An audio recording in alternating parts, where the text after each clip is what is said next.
Magandang tanghali po sa inyo lahat. Welcome po sa aking YouTube channel, ang Jose Autida Agri TV. Mga kaibigan, kasi po tag-ulan o na kanyang pagtubo. So ito hindi masyado. Sa pagkakataong ito ay narito po tayo sa aking tinaniman ng palay. Yon pong palay na aking tinanim ay nararaanan po ito sa kakulangan ng ulan. Dahil po sabi daw mayroong El Nino, pero hindi naman masyado, pero timing lang po na kulang-kulang ng konti ang ulan noong panahon ng kanyang pagtubo. So ito hindi masyadong maganda, pero marami naman kasi po ito ay direct seeding. Mga kaibigan, dalawa po ang paraan sa pagtatanim ng palay, yun pong transplanted at saka direct seeding o sabog tanim sa Tagalog. Ito mga kaibigan, yun pong sabog tanim na akin na pong sinasabi sa iba kong nakaraan ko pang mga video. Ngunit sa pagkakataong ito ay nais ko po na bigyan natin ito ng pansin para po sa ekonomiya ng isang magpapalay. So ito mga kaibigan, number 1, yun pong bintaha sa gastos, minus gastos itong sabog tanim kasi po wala itong pagbubunot ng mga binhi, no? Hindi tayo nagsusuhol ng mga tao na magtatanim kasi po ako lang po ang nagsabog. Yun po broadcasting natin. Okay? Yun po sa gastos, nakatipid na tayo hanggang 30%, no? Hanggang 30% yung save natin sa gastos sa sabog tanim, comparing to transplanted.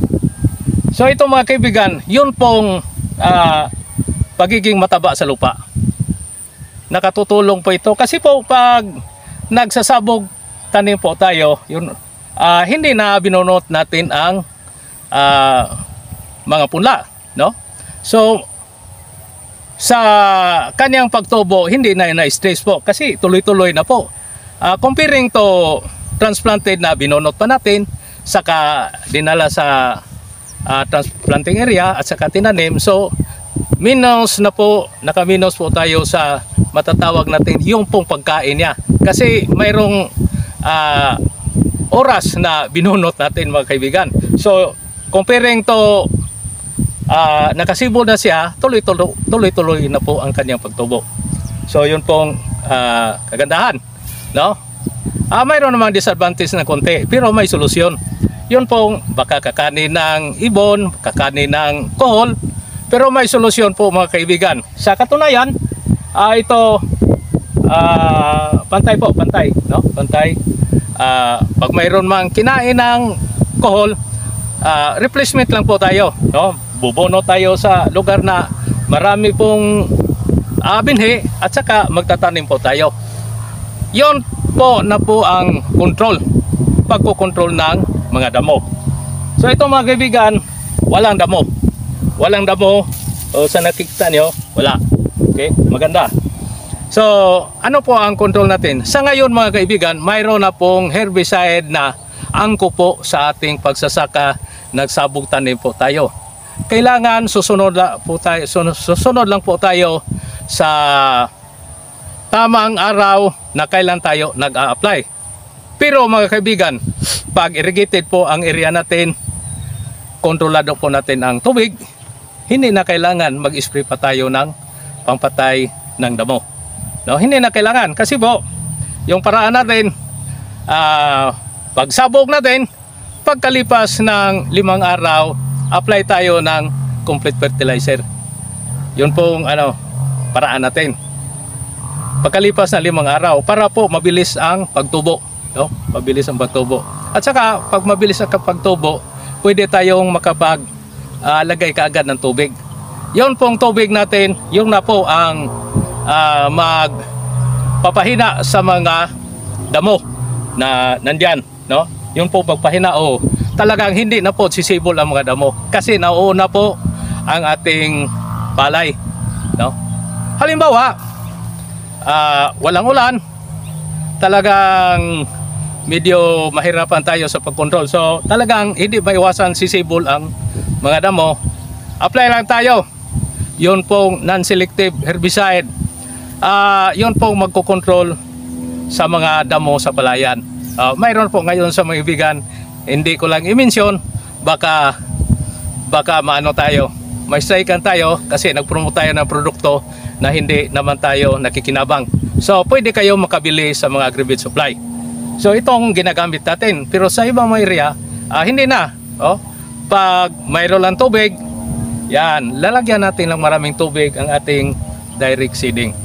So mga kaibigan, yun po ang pag-aalaga. Ito na po sa paghahanda ng lupa, no?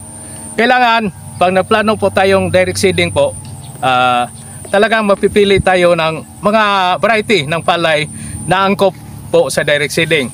Sa akin pong karanasan, maganda po ang RC18 at saka yung pong RC442, no? Tandaan nyo lang, maganda po ito sa direct seeding kasi po matataas ng konti. Ito lang yung sa atin, hindi ito mataas ng, kasi po natamaan ito ng init, no? Mula pong nag-apply tayo, hindi kaagad may tubig kasi po yung lupa natin ay rain-fed areas. So yun pong paghahanda sa lupa mga kaibigan, maganda pag well prepared, no? Anong gagamitin natin? Yun pong paghanda, yun pong 4-wheel tractor mga kaibigan. Maganda yun kasi tipid gastos, andyan po sa 40% comparing to nag-araro, yun po nagtutortol, yun po nag-hand tractor, nakabawas po tayo, andyan sa 40% mga kaibigan. Pag 4-wheel tractor ang atong ginagamit, marami naman ngayon sa ating bayan na ang dami ng mga 4-wheel tractor, no? Binigay po sa ating pamahalaan sa RCEP program ng Rice Competitiveness Enhancement Fund. So, yun po ang gagamitin natin. So, sa pangalawang paghanda, pwede balikan din natin ito. Pwede balikan, o pag mayroon kayong sarili na hand tractor o turtle, pwede na rin, kayo na lang. Pero pag wala, mainam na babalikan din sa 4-wheel tractor, babalikan kasi makatipid. Pagkatapos, suyod naman, susuyurin, gagawin nating 99% patag ang lupa. Ano po ang kagandahan pag patag ang lupa? So pagpasok ng tubig, lahat-lahat na area ay nalalagyan ng tubig. Hindi pa kasibol ang mga sagbot at yung pong pataba, maganda po kanyang effectivity kasi po na-distributed ang mga sustansya sa lahat ng area. So yan, 100% complete land preparation. So palatsik ng birto yun mga kaibigan na maganda, no? Pag ihanda natin ng mabuti. So isa pang paraan mga kaibigan, maganda yung mga buong area ay nililinis, yung mga pilapil. So halimbawa ngayon second cropping, maganda pag nililinis natin ang mga pilapil. So, pagkatapos ng anihan, halimbawa ba ito, yun pong lahat na pilapil, spray lang tayo ng pangpatay ng mga damo ng mga pilapil para po minus labor, no? Minus labor at saka nalilinis kaagad, no? Po, pag ang mga damo ay namamatay na, magiging po itong pataba, organic fertilizer. So, ito naman ang kagandahan dito mga kaibigan kasi po minus gastos.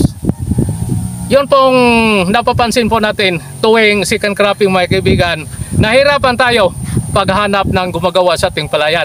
Kasi yun pong katangian ng mga tao, pag mayroong pagkain, hindi naman sila masyado nangangailangan ng pera.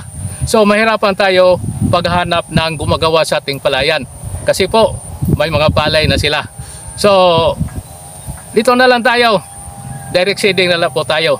Kasi po pag wala tayong hahanaping maraming mga tao. So yun po ang isang nakikita po natin. So mga kaibigan, yun na po ang mga bagay na natatalakay natin sa paghanda ng lupa. So yun po namang pagbibigay ng pataba natin, mga kaibigan, isang sako lang na complete fertilizer sa isabog natin sa buong hektarya, no? Hindi naman natin gawing mataas ang dami ng pataba kasi po yun pong lupa natin ay hayaan nating lalabas ang kanyang natural na taba, organikong pataba. So maliit lang, no, para po makapagbigay ng maraming suhi. At titingnan lang po natin kung ano na ang magiging resulta niya sa pagtubo. Diyan na lang tayo dadagdag ng kakaunting urea. Maganda mga kaibigan pag mayroon tayo nagagawa natural fermented solution. So naituro ko na po yon paano ito gagawin. Mas maina mga kaibigan. Ito, nabigyan natin ito ng isang bisis lang. At saka yung pataba natin na i-apply dito, isang sako lang na complete fertilizer. Sana po mga kaibigan ay nagugustuhan nyo itong naipakita natin. Sana po ay subukan nyo at pag-aralan nyo ang direct seeding o sabog tanim na paraan sa pagpapalay para po magkaroon po tayo ng madami-dami o mataas na return o ginansya sa ating pagpapalay. At marami naman ang maani kung sisurtihon tayo, mayroon tayong maraming tubig. Pero po, para po sa mga irrigated areas, walang problema sa kanilang tubig. Talagang kikita sila ng malaki kasi po yun pong direct seeding o sabog tanim ay minus gasto po ito mga kaibigan. So, hanggang dyan lang po at maraming salamat sa inyong pagpanood at abangan nyo ang iba ko pang mga video. Magandang tanghali sa inyong lahat.